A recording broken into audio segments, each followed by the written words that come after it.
G'day babies and gentlemen, how are ya? Ruben Reeves here with Chip the dog. And today I got two things for you. Alright, this video is a follow-up video from my last video about the time Chip got stolen. Alright, the reason for this is I've been taking a over this, and I have learnt an awful lot recently.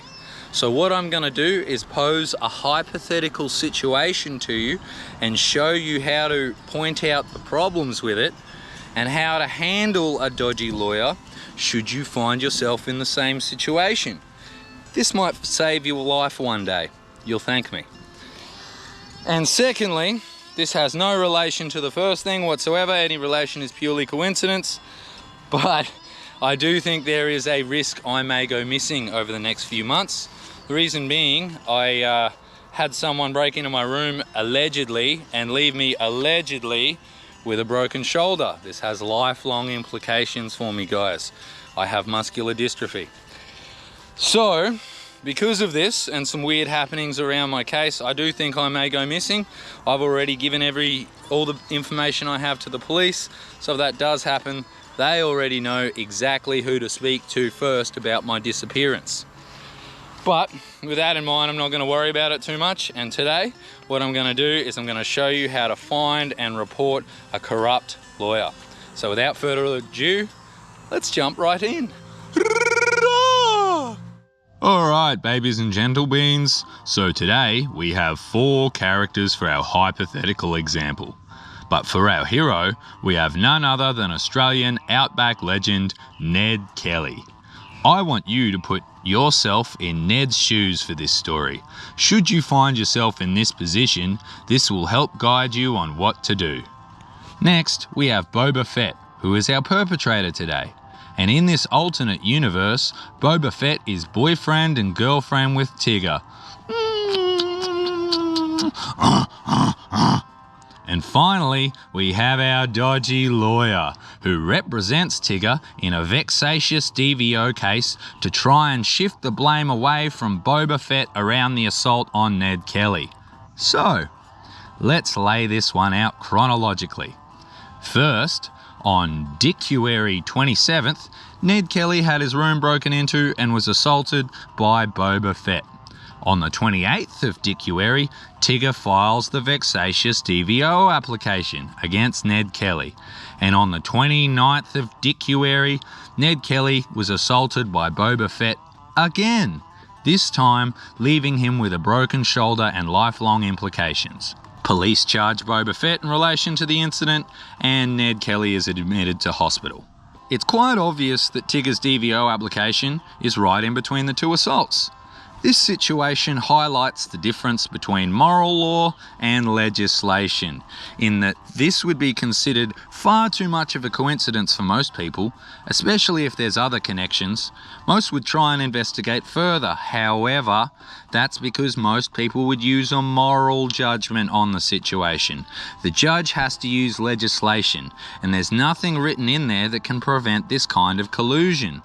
This is designed to protect victims. However, if you're of bad heart and you want to turn this the other way, you might read this as the best way to get away with a violent crime is to triangulate through a third party. So, with that in mind, the next thing to happen is, on the 9th of Vaguary at the Hummus Food Court, an interim ex parte non-contact DVO is made against Ned Kelly. Ex parte means he wasn't there during the proceedings, they did this without him. After that, Ned Kelly was served with the DVO while in extreme duress due to his injury, and he decides to file his own DVO application back against Tigger on the grounds that he feared for his safety and there's something not right with this situation. You'll notice the person who's been assaulted has been left with a broken shoulder, but they also get framed as committing the violence because the DVO is pointed at them. It's seen and suggested by the judge that both applications have little chance of success, therefore mediation is the best course of action to get it finished quickly. You'll notice Ned Kelly, who's just been assaulted, is now forced to make a mutual agreement because Tigger has filed for DVO first. This means his pleas for protection are not heard correctly. The problem with this is it can be incredibly dangerous for the claimant, because if this continues and the victim cannot obtain protection legally, then they will eventually have to resort to other means when they feel threatened. You've all heard about the boy who cried wolf. So with that in mind, and on a completely unrelated note, the next thing the dodgy lawyer did to skew the situation in favour of the perpetrator is they instructed Ned Kelly to use 2 of 3 legal vouchers to draw up a mutual agreement. This was a ruse to deny the disadvantaged person proper legal access. So when they meet again on Buttgust 27th to mediate and resolve the issue, Ned Kelly finds out the dodgy lawyer has double-crossed him and already filed an application to have Ned Kelly's DVO struck off. Instead of mediating, they are attacking. This means the dodgy lawyer gets paid for every extra court visit until they can resolve this issue. Ned Kelly has to attend court and defend themselves with a serious injury, while the dodgy lawyer gets paid to force the same result they could have mediated anyway. In this way, the dodgy lawyer can be seen as embezzling funding from legal aid. This technique is called burning off. The dodgy lawyer tricks Ned Kelly into wasting his legal advice, while they themselves get paid by legal aid to push a case that has no merit, thus embezzling public funding and serving their own interests rather than the interests of the Commonwealth position they are representing. Another way this can be seen is if the dodgy lawyer needlessly pushes the hearing date backwards. This will allow them maximum extra time to engage in more vexatious litigation before the final hearing, thus securing themselves the max amount of profit.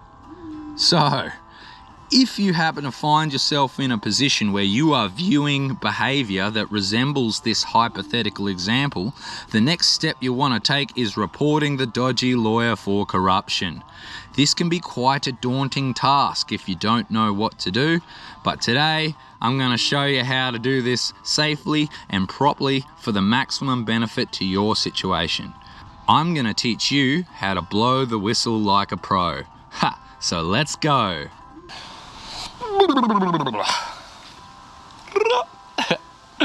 Alright, babies and gentlemen, you know I tend to stay up writing late at night anyway, and so by pure coincidence I accidentally made a corruption referral template for you. I've done half the work. All you need to do is go along and fill in the blanks for your situation. Please obtain your own legal advice, as I am a guitar player like John Butler. I'm not actually a lawyer, but that allows me the freedom to give this away, this information, free of charge to anyone who asks. Doesn't bother me. I'm not a lawyer. So if you want a copy, all you have to do is ask nicely and be respectful. Okay, my email is management@rubenreevesofficial.com. It's displayed on the screen, in the description. Right, I'm giving this to you as an act of good faith, okay? Because what is good for you and I is good for the family, and what is good for the family is good for everybody. So I will also be posting more detailed and hypothetical examples on how a corrupt lawyer gets away with certain crimes over the next few weeks, so please keep your eyes peeled for more to come. You already know where to look. And if I happen to suddenly stop, it's because I've gone missing for flying too close to the truth. I did allegedly get attacked in the middle of the night recently, and I was allegedly left with a broken shoulder and a year of physio. And so I'm thinking allegedly, with some weird happenings around the case, something might allegedly happen again. But until it does, I'm going to chill out, right? And if I have a coincidental change of heart and the situation somehow becomes different, you'll all hear about it, or I'll tell you in one of my series about exposing corrupt conduct from dodgy lawyers. So, please be good to each other, guys. Whoa, man. And help each other, help me, help you grow up big and strange, all right? Never judge someone till you walk a mile in their shoes, I reckon. Oh yeah.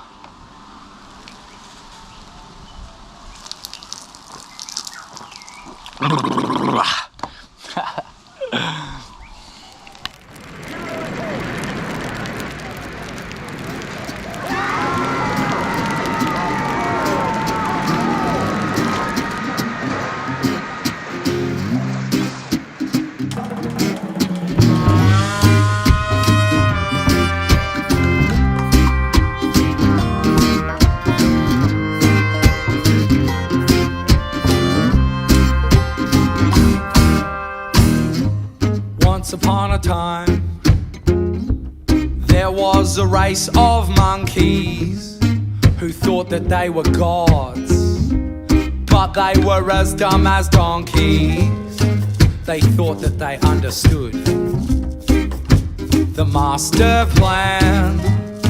They thought they had the world in the palm of their hands, but it was all just a story that they made up for power and glory.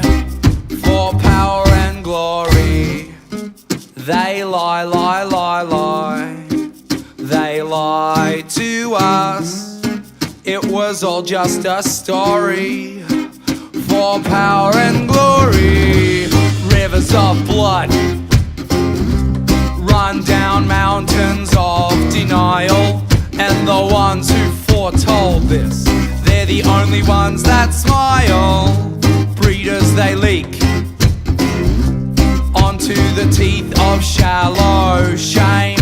The crowds look different, but the faces are the same, because these people, they don't know what they see. The mind behind the eyes has been stricken with tragedy. They lie, lie, lie, lie. They lie to us. It was all just a story for power and glory.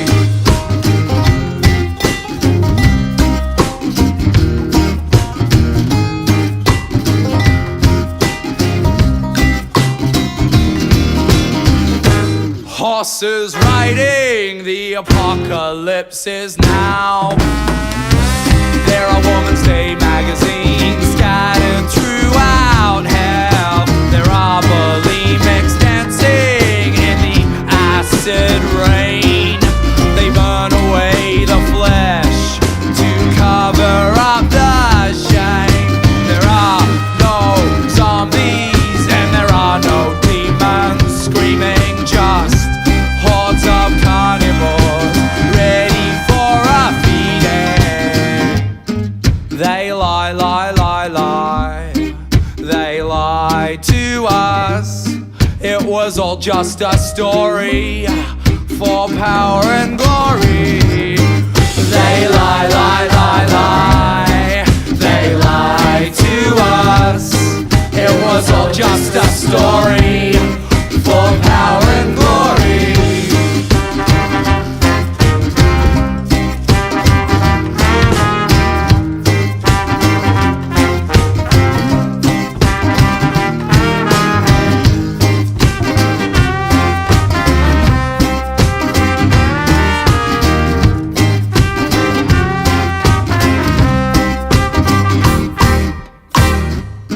So the end of the world sounds good to me. Sounds like you and I would fit right in. But what came first? Reality or the dream? Is the end still coming? Or has it already been?